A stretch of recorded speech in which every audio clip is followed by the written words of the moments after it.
पश्चिम बंगाल में नतीजे आने के बाद ही हिंसा का जो दौर है एक बार फिर से देखने को मिला है। चुनावों के दौरान आपने देखा होगा कि किस तरीके से अलग अलग चरणों में कई जगहों पर हिंसा देखने को मिली थी, किस तरीके से अर्धसैनिक बलों से हथियार छीनने की कोशिश की जाती है, उसको लेकर एक अलग तरह की राजनीति देखने को मिली। लेकिन अब सबसे बड़ी बात यह है कि कई जगहों पर बीजेपी के जो कार्यालय है, बीजेपी के जो दफ्तर थे, उनमें आग लगा दी गई। जो उनके बूथ लेवल के दफ्तर थे, उनमें आग लगा दी गई। बीजेपी के कार्यकर्ताओं के साथ मारपीट की गई। बीजेपी के जो नेता शुभेंदु अधिकारी की अगर हम खासतौर से बात करें, जिन्होंने ममता बनर्जी को नंदीग्राम में मात दी है, उनके ऊपर जानलेवा हमला किया गया। उनकी गाड़ी के साथ तोड़फोड़ करने की कोशिश की गई। इस पूरे मामले को लेकर अब पश्चिम बंगाल ही नहीं बल्कि देश की राजनीति में भी उबाल देखने को मिल रहा है। एक तरफ लगातार जो तमाम बड़े नेता है वो पश्चिम बंगाल की मुख्यमंत्री ममता बनर्जी को जीत की बधाइयां दे रहे हैं, तो वहीं बीजेपी लगातार हमलावर है और आरोप लगा रही है कि टीएमसी के द्वारा इस तरह की गतिविधियों को अंजाम दिया जा रहा है। आपको यह भी बताते चलें कि इसके साथ ही अब बीजेपी ने राज्यपाल से जाकर इसकी शिकायत की है, उनसे मुलाकात की है। शिकायत करने के साथ ही उन्होंने कहा है कि लगातार टीएमसी के द्वारा बीजेपी को निशाने पर लिया जा रहा है, क्योंकि मुख्य विपक्षी पार्टी है, दूसरे नंबर की पार्टी है, सबसे ज्यादा सीटें दूसरे नंबर पर अगर किसी की है तो वो बीजेपी की है। और ऐसे में लगातार बीजेपी के जिन लोगों को निशाना बनाया जा रहा है, उन लोगों का सीधे तौर पर कहना है कि टीएमसी के गुंडे उनके साथ मारपीट कर रहे हैं, उनको जान से मारने की धमकी दे रहे हैं। तो वहीं टीएमसी ने कहा है कि बीजेपी खुद इस तरह की हरकत कर रही है। बीजेपी खुद अपने दफ्तरों में आग लगाकर टीएमसी को और पश्चिम बंगाल को बदनाम करने की कोशिश कर रही है। लेकिन अब राज्यपाल के पास ये पूरा मामला पहुंच चुका है। राज्यपाल ने मुख्यमंत्री ममता बनर्जी सहित तमाम पुलिस के जो आला अधिकारी हैं उनसे कार्रवाई की बात कही है, लेकिन उस पूरी घटना को लेकर अब तक चुनाव आयोग के द्वारा कोई कार्रवाई नहीं की गई है। किसी को ऊपर भी अब तक कोई कार्रवाई नहीं हुई है। इसको लेकर भी अब सवाल उठने लगे। लेकिन देखना दिलचस्प है कि आखिरकार इस हिंसा का अंत कब होगा और इस हिंसा के अंत के साथ ही क्या कुछ बड़ी कार्रवाई की जाएगी ताकि इस तरह की जो स्थिति है और आगे ना बढ़े। क्योंकि ममता बनर्जी के हारने के बाद से कई जगहों पर जिस तरीके से खास तौर पर नंदीग्राम में स्थिति देखने को मिली, उसको लेकर लगातार सवाल उठ रहे हैं। वीडियो जर्नलिस्ट करण मेहरा के साथ मोहित चौधरी, एएनबी न्यूज। देश के 5 राज्यों के चुनाव में कांग्रेस अपनी हार के सिलसिले को तोड़ने में नाकाम रही, जिसके चलते पार्टी का हाथ एक बार फिर से खाली रह गया। शुरू से ही राहुल गांधी का ध्यान केरल पर तो प्रियंका गांधी का ध्यान असम पर केंद्रित रहा, जिसके बावजूद भी वहां से कुछ भी हासिल नहीं कर पाए। इसी के चलते पार्टी के बागी नेताओं को भी बोलने का मौका मिल गया है। तो कहीं ना कहीं गांधी परिवार पर अब बागी नेता भी कुछ ना कुछ कहते नजर आ रहे हैं। वहीं G20 के नेताओं की बात करें तो उनको भी बोलने का पूरा मौका मिल गया है। कांग्रेस के पूर्व अध्यक्ष राहुल गांधी केरल के वायनाड से सांसद होने के चलते विधानसभा चुनाव में उनकी साख दांव पर लगी थी। इसीलिए राहुल ने सबसे ज्यादा फोकस केरल के चुनाव प्रचार पर रखा था, जबकि कांग्रेस महासचिव प्रियंका गांधी ने खुद को असम के प्रचार में लगा रखा था। हालांकि 5 राज्यों में इन दोनों ने खुद को 2 राज्यों पर ही केंद्रित रखा। इसके बावजूद गांधी परिवार के दोनों नेता अपने अपने राज्य में कामयाब नहीं रहे। लेकिन अब कांग्रेस के नए अध्यक्ष का भी चुनाव होना है। उससे ठीक पहले 5 राज्यों के चुनाव में पार्टी के इस खराब प्रदर्शन के चलते गांधी परिवार को लेकर सवाल खड़े हो सकते हैं। बंगाल में कांग्रेस का खाता ना खुलना, असम केरल में करारी मात और पुडुचेरी में सत्ता गंवाने के बाद पार्टी एक बार फिर उठापटक के आसार बढ़ गए हैं। वहीं पार्टी के समूह G23 की बात करें तो वो पहले से ही सवाल उठा रहे थे और अब ऐसे में पार्टी का ये विद्रोही ग्रुप एक बार फिर से मोर्चा खोल सकता है। कांग्रेस के सामने अपनी अंदरूनी सियासी चुनौती में भारी इजाफे के साथ अब राज्य में ज्यादा मजबूत होकर उभरे क्षेत्रीय दलों के राजनीतिक प्रभाव को थामने की दोहरी चुनौती होगी। बंगाल में ममता बनर्जी और तमिलनाडु में स्टालिन के मजबूत होने से साफ हो गया है कि एक और जहां सूबे में कांग्रेस का सियासी आधार लगातार घट रहा है, तो दूसरी ओर क्षेत्रीय पार्टियों व उनके नेता राष्ट्रीय स्तर पर भी विपक्षी राजनीति में उसकी जगह के लिए बड़ा खतरा बनते नजर आ रहे हैं। और प्रियंका गांधी 2 राज्यों पर ही केंद्रित रहे, लेकिन पूरी मेहनत करने के बाद भी वहां से कुछ हासिल नहीं कर पाए। तो कहीं ना कहीं दोनों की रणनीति को लेकर सवालिया निशान खड़ा होता है। अब G23 के नेता भी किसी न किसी तरह का दबाव बनाते नजर आएंगे। आने वाले टाइम में कांग्रेस के राष्ट्रीय अध्यक्ष का चुनाव भी होना है, तो क्या गांधी परिवार से ही राष्ट्रीय अध्यक्ष का चेहरा सामने आएगा या फिर G23 नेताओं में से किसी का चेहरा सामने आ सकता है। मैं कैमरामैन करण मेहरा के साथ पुष्पेंद्र चौधरी, एएनबी न्यूज, सरहिंद। भारत में कोरोना का कहर लगातार बढ़ता जा रहा है और इसी बीच देखने वाली बात ये मिल रही है कि दिन प्रतिदिन आंकड़ों में वृद्धि ही होती जा रही है। भारत में कोरोना का कहर इतनी भयानक रूप ले लेगा, किसी ने ये बात सोचा भी नहीं था। कोरोना के खिलाफ लड़ाई में एकमात्र हथियार इसकी वैक्सीन बताई जा रही है, लेकिन देश में कई राज्य और जिले ऐसे हैं जहां वैक्सीन की कमी की शिकायतें भी मिल रही हैं। उधर 1 मई से देश में टीकाकरण अभियान का 3रा चरण भी शुरू हो गया है। लेकिन वैक्सीन की कमी ने अभियान की रफ्तार को थोड़ा धीमा कर दिया है। इसी बीच ऑक्सफोर्ड और एस्ट्राजेनेका की वैक्सीन कोविशील्ड बनाने वाली कंपनी सीरम इंस्टीट्यूट के सीईओ अदार पूनावाला ने बड़ा बयान दिया है। उन्होंने कहा है कि जुलाई तक देश में वैक्सीन की कमी देखी जा सकती है। अदार ने सोमवार को बयान जारी कर कहा है कि टीकों की आपूर्ति को लेकर जनता में अलग अलग तरह की बातें भी की जा रही हैं, इसलिए वह खुद पूरी स्थिति स्पष्ट कर रहे हैं। और अभी देखने वाली बात ये होगी कि वैक्सीनेशन की प्रक्रिया सरकार कैसे आगे बढ़ाएगी। कैमरा पर्सन हरपाल के साथ करण मेहरा की रिपोर्ट, ANB न्यूज। अमेठी जनपद में त्रिस्तरीय पंचायत चुनाव की मतगणना खत्म हो गई है। सुबह 8 बजे तक सभी 13 ब्लॉकों में जो है मतगणना खत्म हो गई थी, लेकिन अमेठी जनपद का एक ऐसा ब्लॉक है भेटुआ जहां पे मतगणना खत्म होने के बाद भी कुछ कागजी हेराफेरी के कारण अभी तक वहां के जो प्रत्याशी हैं उनको जो है जो विजयी हुए हैं उनकी कोई भी लिस्ट नहीं जारी हुई है। काउंटिंग में हमको लग रहा है बड़ी धांधली गर्दी चल रही है। अभी हमारे यहाँ एक अमेय न्याय पंचायत है, उसमें वार्ड नंबर है, उसको मुझे नाम तो नहीं पता है, लेकिन उसमें जो भी हमारे मतपत्र थे वो हमें मिले नहीं अभी तक। उसको बता रहे हैं कि 33 में गया है, कुछ लोग कह रहे हैं 34 में है, तो ऐसे करके हमें अभी तक क्लियर नहीं हो पाया कि हमारे मतपत्र हैं कहाँ। और अभी इनके यहाँ जो स्लिप थी वो स्लिप भी गायब हो गई है। ऐसे में आपने आरओ से पूछा तो उनका क्या जवाब मिला? उन्होंने कहा कि हम दूसरा उसको फिर से गणना करवा दे रहे हैं, दोबारा बॉक्स ला करके आपको हम दोबारा दे देते हैं, ये है वो है, यही सब बता रहे हैं। और आरओ साहब हैं नहीं यहाँ पर, उनके जो भी मध्यस्थ हैं उनके ना रहने पर वही लोग ऐसा बता रहे हैं। ऐसे में हम इसमें वही भेटुआ ब्लॉक के मतगणना स्थल पे खड़े हैं। यहाँ पे हमारे साथ वो प्रत्याशी हैं जिन्होंने आरोप लगाया है कि अभी तक हम लोगों को जो विजय की या जो भी कागज अंतिम कागज मिलता है वो भी नहीं मिला है। हम इनसे बात करते हैं आखिर क्या समस्या है इनकी। क्या नाम है आपका? सुबेदार यादव। ये यहाँ पे किस मतलब पद के लिए हैं आप यहाँ पे? जिला पंचायत प्रत्याशी हैं, वार्ड नंबर 34 से। ये बताइए क्या समस्या हो रही है?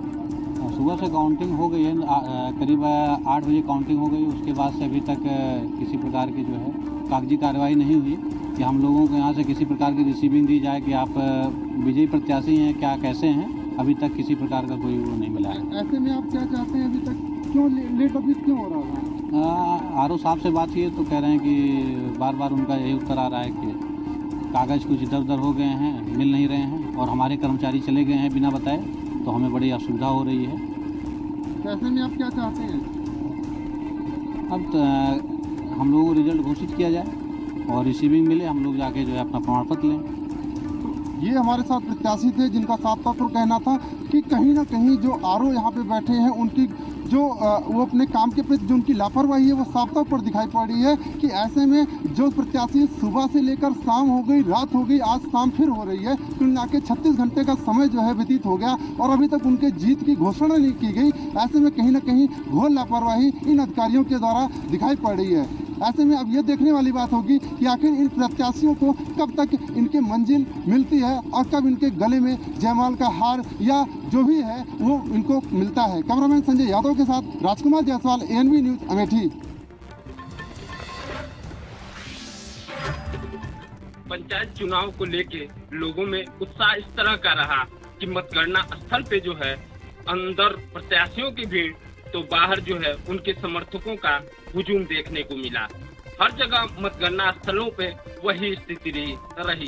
कोरोना प्रोटोकॉल का जो है जम के धज्जियां उड़ते हुए दिखाई दी।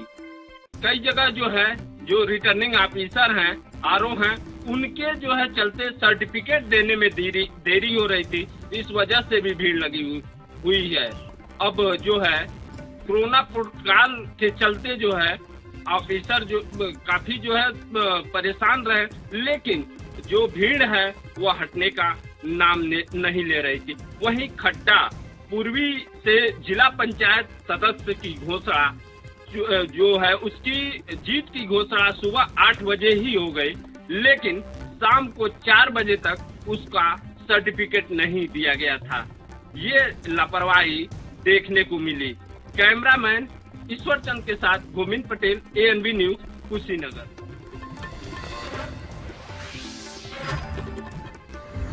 मुंबई से सटे पालघर जिले के जवाहर तालुका में पतंग शाह कुटीर अस्पताल में आज वैक्सीन सेंटर शुरू हुआ। वैक्सीन सेंटर में जो वैक्सीन देने का काम शुरू किया गया तो स्थानिक लोगों ने अपना ऑब्जेक्शन लगा दिया, क्योंकि उन्हें स्थानिक लोगों को पहले वैक्सीन चाहिए था। लेकिन जिन लोगों ने पंजीकरण कर रखा था वो स्थानिक नहीं थे, वो बाहर से आए थे और उनका रजिस्ट्रेशन में नाम था। ये अपॉइंटमेंट बुक किया है, अपॉइंटमेंट ऑलरेडी शेड्यूल है और इन लोग बोल रहे हैं कि ये बंद करेंगे। कैसे बंद कर सकते हैं? प्लीज आप मुझे ये बताइए। गवर्नमेंट ने अपॉइंट करके दिया है कि हाँ सक्सेसफुल, उसमें हमारी क्या गलती है? हमने पालघर सिलेक्ट किया था, पालघर नहीं हुआ और पालघर सिलेक्ट करने के बाद हम लोग को यहाँ पे अपॉइंटमेंट फिक्स मिल गया है, तो हमारी क्या गलती है? उनको देना चाहिए ना। इसी बात को लेकर वहाँ के डॉक्टर ने कहा कि रजिस्ट्रेशन होना अनिवार्य है और रजिस्ट्रेशन के तहत ही उन्हें वैक्सीन दिया जाएगा। लेकिन जब स्थानिक लोगों ने देखा कि उन्हें वैक्सीन नहीं मिल रहा है तो स्थानिक लोगों ने वहाँ पे हंगामा शुरू कर दिया। पुलिस आई और बाद में फिर पुलिस के वहाँ पे पुलिस आने के बाद भी जब हंगामा हुआ तो वहाँ के डॉक्टरों ने वैक्सीन सेंटर को बंद कर दिया। इसी बात को लेकर जिन लोगों ने पंजीकरण करा रखा था उनकी मांग की कि उन्होंने तो पंजीकरण करा रखा है, उन्हें वैक्सीन मिलना ही चाहिए, उन्हें वैक्सीन क्यों नहीं दिया जा रहा है? लेकिन इस बात को लेकर डॉक्टर कुछ नहीं बोले और बाद में फिर वैक्सीन सेंटर को बंद कर दिया गया। लोगों ने अपनी नाराजगी जताई और जताने के बाद में उन्होंने काफी कुछ डॉक्टरों को भी कहा कि वैक्सीन सेंटर में जब नाम पंजीकरण किया है तो उन्हें वैक्सीन देना ही चाहिए। कैमरामैन गुल मोहम्मद के साथ आशा शेख, एनबी न्यूज, जवाहर। उज्जैन में जिस प्रकार से कोरोना मरीज लगातार बढ़ते जा रहे हैं और हॉस्पिटलों में जगह कम पड़ रही है, ऑक्सीजनों की कमी है, तो उसको देखते हुए उज्जैन जिला प्रशासन ने, उज्जैन कलेक्टर आशीष सिंह ने एक माइक्रो कंटेनमेंट की व्यवस्था की है, जिसके लिए एक 4 टीम गठित की गई है, जो उज्जैन की आइसोलेशन टीम में जो पेशेंट रह रहे हैं, जो क्वारंटाइन है या जो पॉजिटिव पेशेंट है, जो नेगेटिव पेशेंट है, जिन लोगों को क्वारंटाइन में रहने की आवश्यकता है और जो स्वास्थ्य विभाग के द्वारा आरटीआई के द्वारा निर्धारित है कि ये लोग को क्वारंटाइन कर रखा है, ये लोग पॉजिटिव हैं, इन लोगों को घर से बाहर निकलने की परमिशन नहीं है। नया स्क्वाड गठन किया गया है। इसका एक मुख्य उद्देश्य है कि ऐसे लोग जिनको जो आरआरटी के द्वारा या स्वास्थ्य विभाग के द्वारा जिनको होम क्वारंटीन किया गया है, मतलब होम आइसोलेशन में रखा गया है, ऐसे लोग जिनको पॉजिटिव हैं, ऐसे पेशेंट जो कोरोना पॉजिटिव हैं किंतु जिनको अस्पतालों में नहीं एडमिट है और घरों में अपने होम आइसोलेशन में है, तो कई बार इस प्रकार की शिकायत आई थी। कुछ लोग ऐसे हैं जो जानबूझकर, जिनको पता है कि पॉजिटिव हैं, उसके बाद भी घर से निकलकर इधर उधर घूमते हैं, कॉलोनी में घूमते हैं। इसको देखते हुए 4 नए स्क्वाड गठित किए गए, नई टीम बनाई गई है, होम क्वारंटीन चेकिंग पार्टी। ये जो पार्टी है, इनको सभी को सूची उपलब्ध कराई गई है डिटेल, जो ऐसे लोग जो होम आइसोलेशन में है, होम क्वारंटीन में है, और ये लोग सुबह से लेकर और शाम तक, रात तक ऐसे लोगों को चेक करते हैं, वो घर में प्रेजेंट है या नहीं, उनके कहीं कोई इलाज या कोई दवाई या और कोई भी समस्या नहीं है, इन सब पे भी बात करते हैं।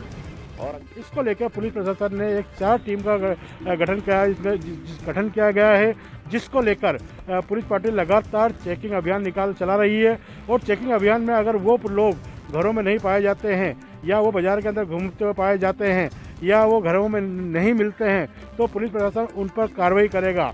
पुलिस प्रशासन ने उनके ऊपर एफआईआर से लेके 188 के तहत जो कानूनी कार्रवाई होती है वो करेगा, क्योंकि पुलिस प्रशासन ने तय कर लिया है कि ऐसे लोग जो बाजारों में दूसरे लोगों को संक्रमित करते हैं, ऐसे लोगों को स्वास्थ्य विभाग ने घरों में रहने की हिदायत दी है, लेकिन अगर उसके बाद भी ये समाज के दुश्मन नहीं मानते हैं तो उनके ऊपर कार्रवाई की जाएगी। उज्जैन से विजेंद्र यादव, एएनबी न्यूज के लिए कैमरामैन गोलू राठौर के साथ।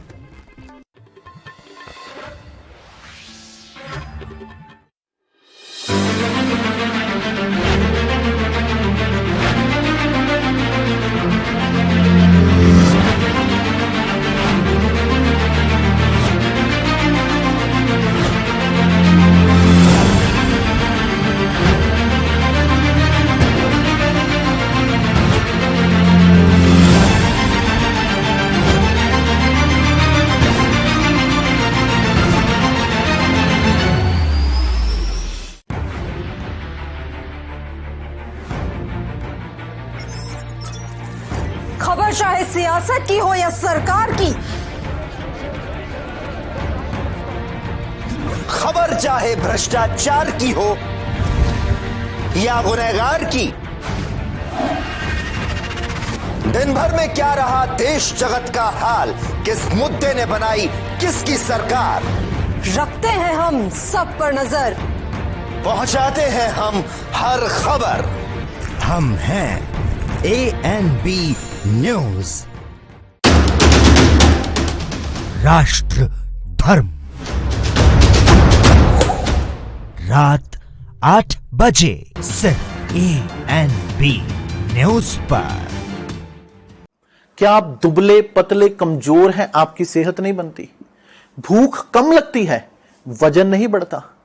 दरअसल मेन बात खाना पीना खाना नहीं है, मेन बात है खाया पिया लगना। और अगर खाया पिया लगेगा ही नहीं तो सेहत बनेगी कैसे? इसलिए हमारी संस्था सन्यासी आयुर्वेदा ने एक ऐसी दवा बनाई है जो कि आपके पाचन तंत्र को, आपके लीवर सिस्टम को ठीक करने का काम करती है, ताकि आप जो भी खाएं उसका पूरे का पूरा निचोड़ आपके शरीर को लगे, आपकी भूख बढ़े, खाया पिया सही से लगे, नया खून बने, हड्डियों में जान आए, वजन बढ़े, ताकत बढ़े, चेहरे पर नूर आए और आप मोटे तगड़े खूबसूरत पर्सनैलिटी के मालिक बन जाएं। यह दवा पूरी तरह से आयुर्वेदिक होती है। इसका शरीर पर कोई भी साइड इफेक्ट, कोई भी नुकसान या दुष्प्रभाव नहीं होता। लड़के लड़कियां दोनों इसका इस्तेमाल कर सकते हैं और पहले 15 दिन के अंदर ही आपको इसका असर महसूस हो जाएगा। सिर्फ 650 रुपए की पूरे 1 महीने की दवा होती है और आप इसे घर बैठे 01145454545 पर फोन करके दवा मंगवा सकते हैं।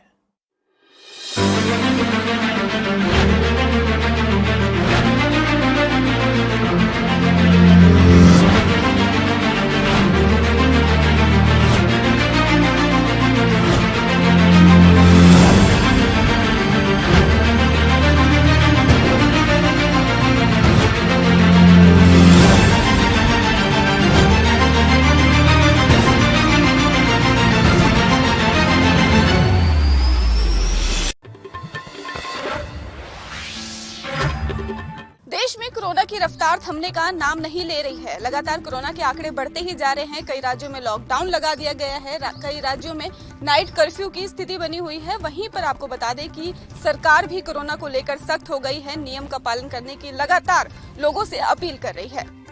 वहीं दूसरी तरफ बात करें तो दिल्ली उच्च न्यायालय में ऑक्सीजन आपूर्ति और कई समस्याओं को लेकर आज भी सुनवाई जारी रही।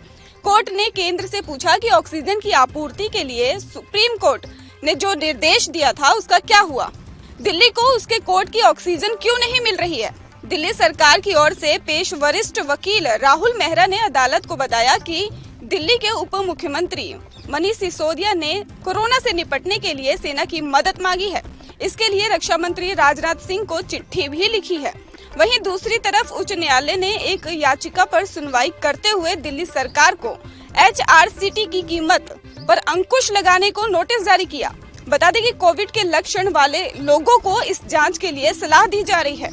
वहीं कोरोना गाइडलाइन के बाद भी कई लोग कोरोना नियमों की पालना नहीं कर रहे हैं, जिसके कारण कोरोना की रफ्तार लगातार तेज होती जा रही है और अस्पतालों में लोगों को जगह तक नहीं मिल रही है।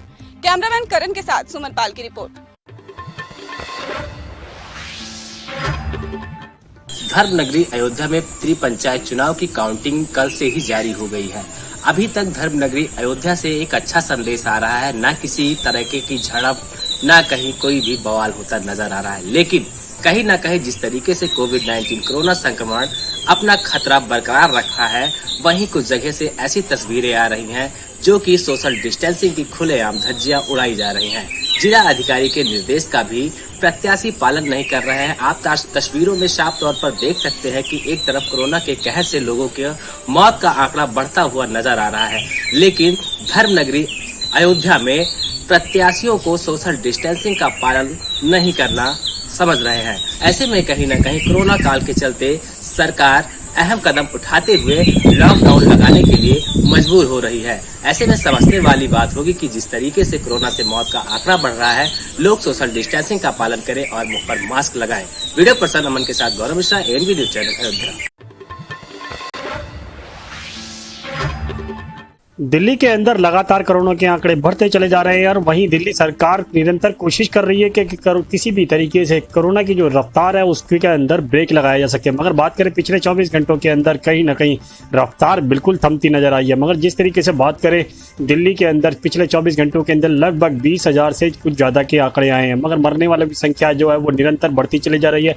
400 से ज्यादा के आंकड़े हैं मरने वालों के। मगर बात करें जिस तरीके से अस्पतालों की सुविधाओं की, वो सुविधाएं जितनी होनी चाहिए अस्पतालों के अंदर वो सुविधाएं उतनी नहीं है, क्योंकि अभी तक ऑक्सीजन नहीं है, बेड की संख्या बिल्कुल कम है और यहाँ तक कि बेड नहीं मिल रहे मरीजों को। मगर बात करें जिस तरीके से वैक्सीन की भी कहीं ना कहीं दिक्कतें आ रही हैं, क्योंकि जिस तरीके से अब केंद्र सरकार ने पहले कहा था कि दिल्ली के अंदर और राज्यों के अंदर 1 तारीख से 18 साल के ऊपर के जो लोग हैं उनको वैक्सीनेशन का टीकाकरण लगाया जाएगा, मगर उसके अंदर भी कहीं ना कहीं देरी हुई और वो टीकाकरण जो है दिल्ली के अंदर अब 3 मई से स्टार्ट किया गया है। मगर कहीं ना कहीं स्थिति को कंट्रोल करने की कोशिश की जा रही है, वो स्थिति अभी भी कंट्रोल नहीं हो पा रही है। मगर जिस तरीके से बात करें वैक्सीनेशन को लेकर जो कालाबाजारी की जा रही है या फिर ऑक्सीजन को लेकर जो कालाबाजारी की जा रही है या फिर जो बेडों के अंदर कालाबाजारी की जा रही है, वो भी कहीं ना कहीं निरंतर बढ़ती चली जा रही है। मगर दिल्ली सरकार का ध्यान कालाबाजारी की तरफ नहीं है, सिर्फ अस्पतालों के अंदर सुविधाएं बढ़ाने की कोशिश की जा रही है। मगर कहीं ना कहीं कालाबाजारी करने वाले लोगों की भी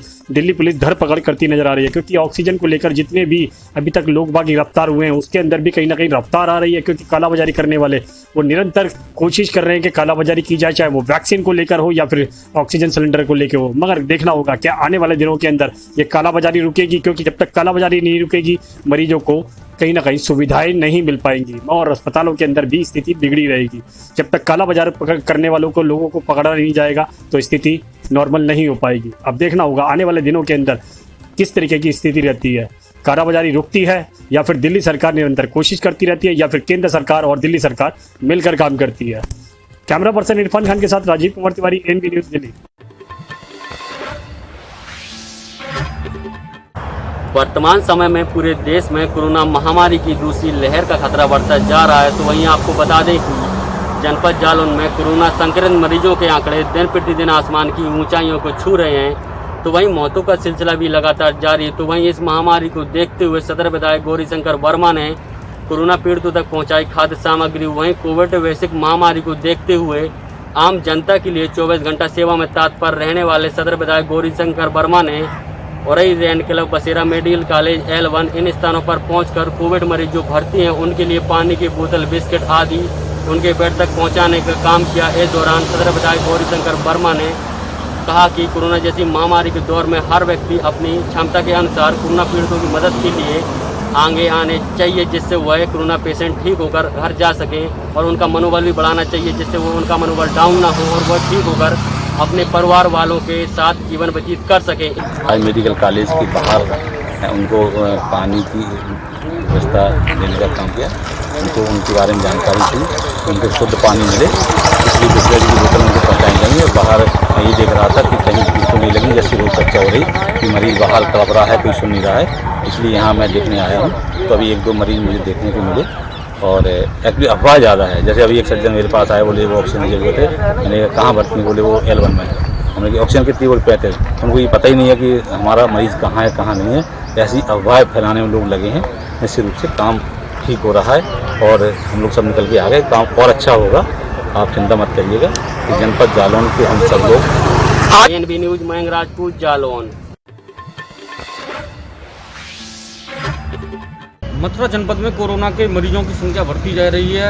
आए दिन मरीजों की संख्या बढ़ने से जिला प्रशासन में हड़कंप मचा हुआ है। वहीं उत्तर प्रदेश के मुख्यमंत्री योगी आदित्यनाथ के द्वारा 3 दिन का वीकेंड लॉकडाउन लगाया गया था, अब उसको 2 दिन का भी और बढ़ा दिया गया है, जिसमें करीब 5 दिन का लॉकडाउन रहेगा। उसको लेकर प्रशासन के द्वारा बार बार लोगों से अपील की जा रही है, लोगों से जागरूक किया जा रहा है कि वो मास्क लगाएं, बगैर मास्क न घूमें। मगर उसके बाद भी लोग इस बीमारी को गंभीरता से नहीं ले रहे हैं और अगर लोगों के द्वारा इस बीमारी को गंभीरता से नहीं लिया तो वो मथुरा जनपद में ये बीमारी आग की तरह फैल चुकी है। वहीं उत्तर प्रदेश के मुख्यमंत्री, देश के प्रधानमंत्री बार बार लोगों से अपील कर रहे हैं कि वो 2 गज की दूरी बनाएं, मास्क लगाएं, यही कोरोना से बचने का इलाज है, क्योंकि कोरोना की दूसरी रफ्तार पूरे देश में फैल चुकी है और इसके लिए सरकारों के द्वारा गाइडलाइंस भी जारी की गई हैं। मथुरा से Rinku Sharma, ANB news.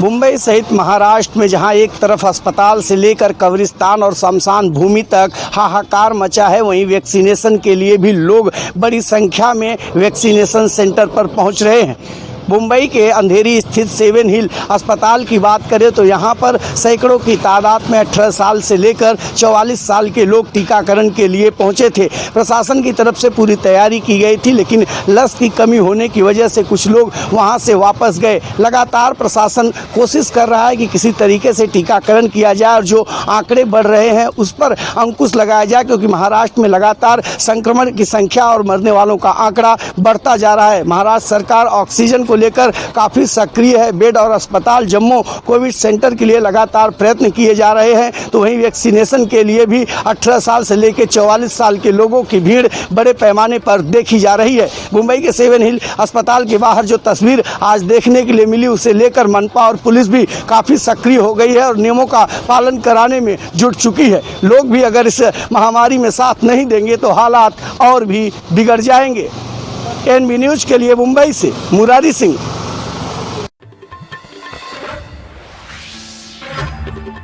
Corona महामारी जहां एक ओर पूरे देश में त्राही त्राही कर रही, वहीं दूसरी ओर इस महामारी आपदा को अवसर में बदलकर जनता से लूट खटोल करने वाले 7 लोगों को पुलिस ने धर दबोचा।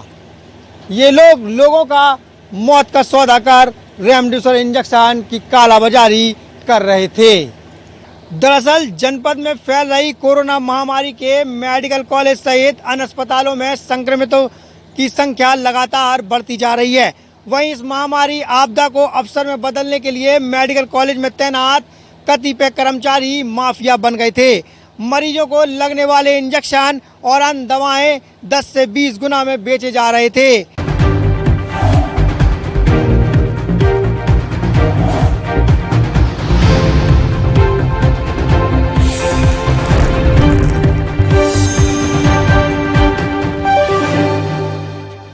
कम ब्रेक और ज्यादा खबरों के साथ देखिए ANB news in channel number पर।